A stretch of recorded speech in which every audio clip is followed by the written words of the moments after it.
Hey there, so today we're going to be building our Mikuni VM34 for the John Deere Trailfire. Basically, I've taken it all apart, cleaned it all up, ultrasonic cleaned it. We're going to be putting in new jets today, just so that way there's no worries about them being clogged or being worn at all, like the needle jet. Sometimes the needle wiggles around in there and that'll wear. But basically, let's get into it. The first thing we're going to do is actually install our needle jet. So we're going to turn the carb like this. And you can see there's a little notch in here that indexes into a little nipple in there. So that way it can only go in one direction. But these can be a little tricky sometimes because they fall over like that. You just kind of got to work with them in there. Get it in straight and press it in. Now this one, I'm going to have to seat in a little bit. There we go. And you can see he's all the way down in there.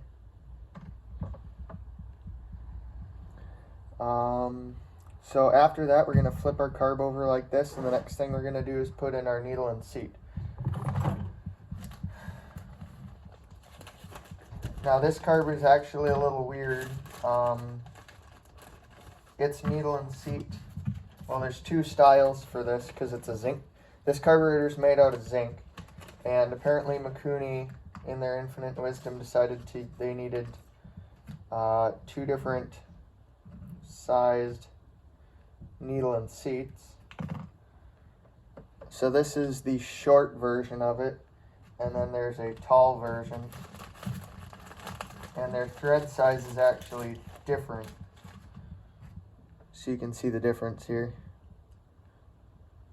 Tall and short. This is the tall one. This one won't thread in there, so he's pretty useless. But basically we're going to take our gasket and put it over. And then you're going to have a baffle like this, which will actually go on there like that. That's going to go on there next. And then after that is your second gasket.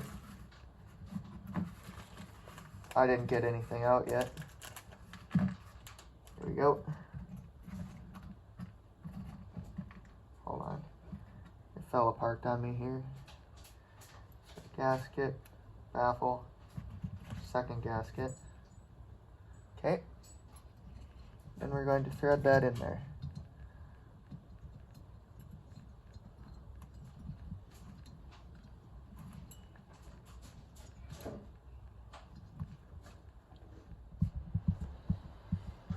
Alright, and so I've got my 10mm socket here. I'm going to tighten him down and straighten that out. And you don't got to put a lot of torque on these, just enough that they don't go anywhere. So like that. So after you get the seat in, next thing you're going to do is the float arm. And all that consists of is putting the pin in, lining it up, and I like to tap them in just ever so slightly. And you're going to want to make sure, well, for this carburetor, that your float arms are level. And as you can see, mine are not. Well, level with this gasket surface down here. So I'm going to have to take and just bend that tab up ever so slightly.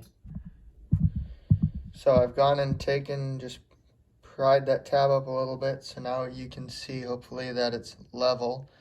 If you have it too high, well, high where it's sitting up like this, it'll be too lean because the fuel won't be able to get up there fast enough. If you have it down too much, you'll run rich because it'll be too easy for the fuel to get up there. So, next after this, we have our pilot jet. So your pilot jet goes in this system here, and I'm just going to look quick in my, I have a fine-tune manual for this snowmobile, and it says Trailfire LX. Our pilot jet is going to be 25, and our main jet is going to be 230. So let's remember that, 25, 230. Now I gotta look in here and find it. Here's a 25, and those are just cheap. These ones I'm using are just cheap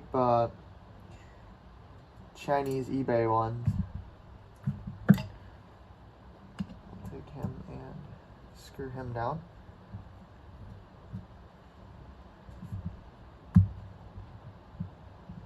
Okay, same thing, you don't want to go too hard on him. So next after this, we're going to be putting our main jet on. And for this application, it's going to be a 230.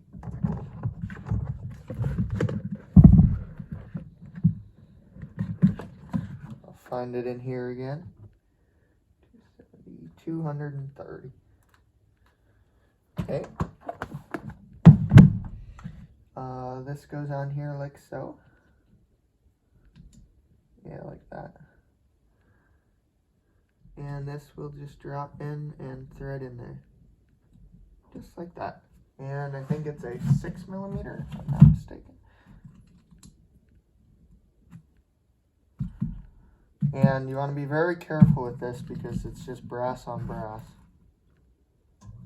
Just like that. That's about it.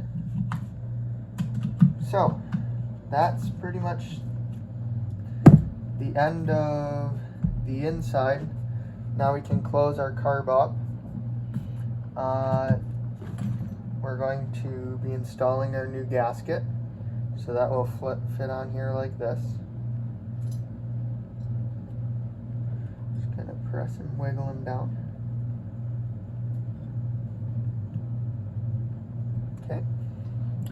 And then next is our bowl gasket. Or the bowl. Okay, sometimes you just gotta jiggle it on, and then it'll seat in.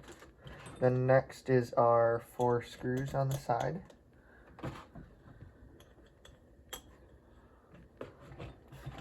I like to tighten these down in a crisscross pattern.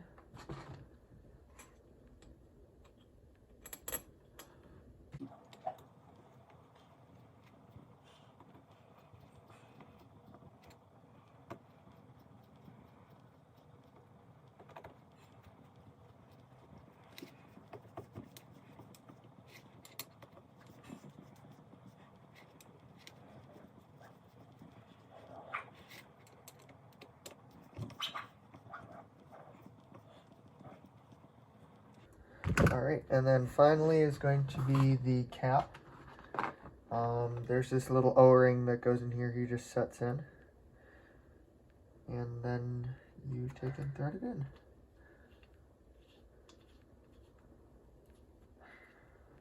There he goes. And I use a spark plug wrench for this. I don't know. It says it's a 17mm, but this is what fits them, and that's what I have. So that's it for the bottom of the carburetor. Next we'll be putting in this is your idle air screw. You can see it's got a spring on there. And so what this screw does, it doesn't actually regulate fuel, it regulates air that goes into the pilot system. So when you're tuning it, it kind of works backwards to what you'd think. When you turn it in, it makes it richer. When you turn it out, it's going to make it leaner. So our book calls for it to be, so there's a light seat, and then half, 1, 1.5 turns out. And finally, our next and last thing to do is installing our slide stop screw. So that goes in this side. We have a right hand stop carburetor. Basically we're just going to screw it in You can see it in there. That's about good.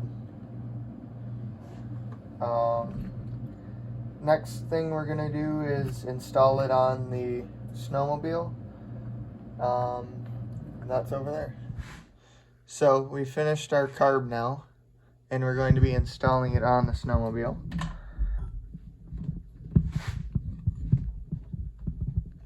This can be a little tricky sometimes with a new boot. There it goes.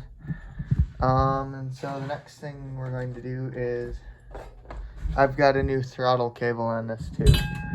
You can see that here. But we're going to take and thread our cap on.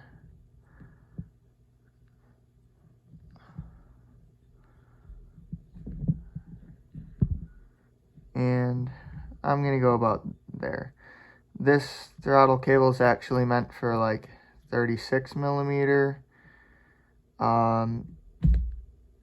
carburetors, and this is a 34, so it's going to have a little extra slack. You can see that this threaded portion here is what you use to adjust the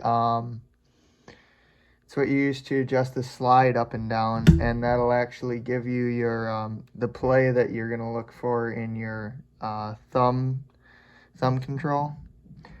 So after this, we're going to take and put our spring on. Now this is where it can get a little tricky. You're gonna have to take it and thread it through this like so you have this sticking out. And then after that, you're gonna want to take your slide. It's gonna have 2 holes in there, if you can see it. You need to put it in the hole and then slide. You're going to put it in the hole with the slot and then slide it up into the slot. So this can get kind of tricky. I've done it a couple times, but really what happens is you end up running out of room for your fingers.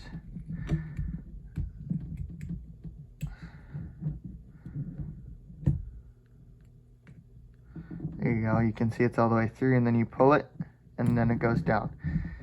So I just let the spring go. Next thing we're gonna do, that's okay, it's on here, that was the hard part. Next thing that goes in is our needle. I don't know if you can see it or not, if it's gonna focus. Here. There you can see I've put it in the middle of the 5 settings. That's where it goes on the snowmobile. That's really important to have it in the middle. Otherwise, it's not going to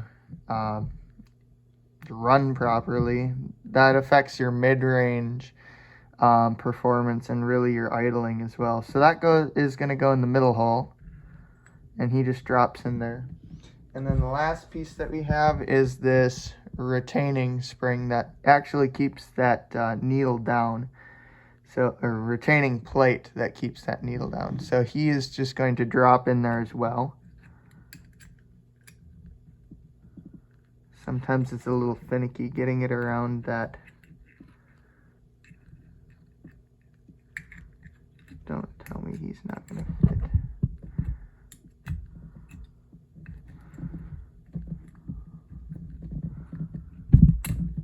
Oh.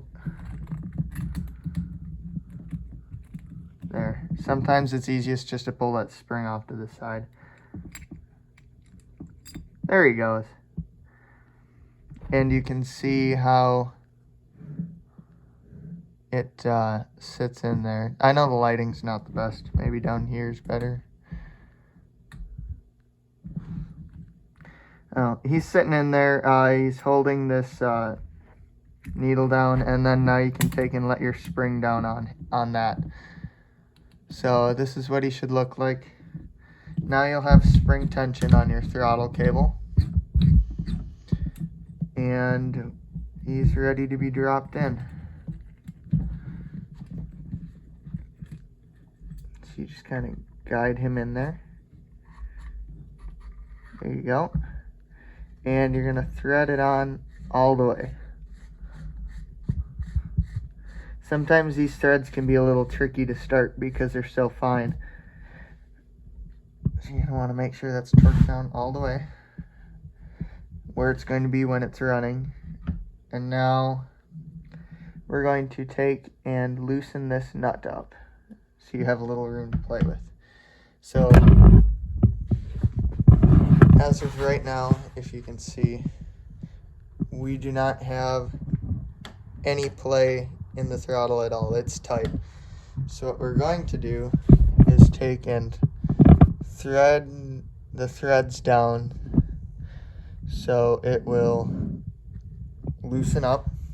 And what you're doing by doing that, and we're checking here, it's still tight, we're going to look for about a 1/16 inch of play in between this block and the throttle cable where it's just loose. So by doing this is going to enable your throttle valve to sit all the way down in the venturi, so you can actually get it to idle. Otherwise it's just going to be erratic, and we're still threading it in a little, periodically checking. Keep going, keep going, keep going. Oh, we're almost there.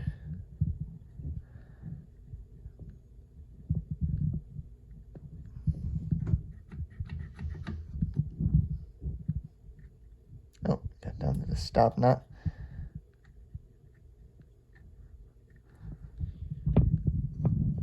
There.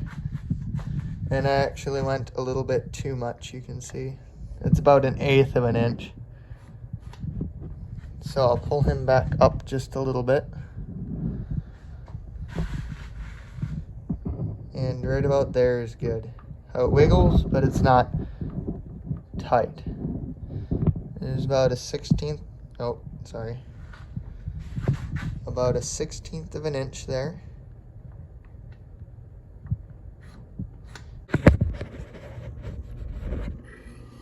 So you can see how it gets all the way out of the throttle body, and then it'll come all the way back down. That's what we're looking for. So now with that, I'm going to take and tighten down this set screw, stop screw. That's going to set it in place. And I think they're both 10 millimeters. And that's pretty much how you would install your carburetor. Next, what you're going to do, and I won't show it, you'll throw your air box on there and clamp that down. Make sure you clamp down back here on the engine, and then prime up your system. Which, if you have electric start, just crank away. Or what I like to do is I have a little squirt bottle, I'll squirt it in this the fill inlet, or fuel inlet, and then it'll pop off and go from there. So, thanks for watching.